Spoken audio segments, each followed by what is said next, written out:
Hello everyone. Today we talk about how to fix the app of Airbnb. We go to settings,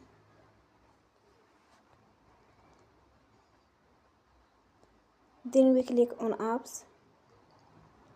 After that you will search the app Airbnb and you will click.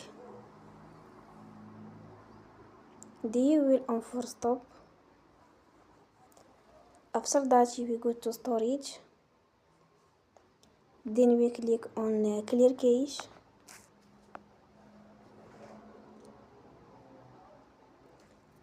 In the end, you will turn off your Wi-Fi and you will turn again. Don't forget to support us by like and subscribe. See you next time and thank you for watching.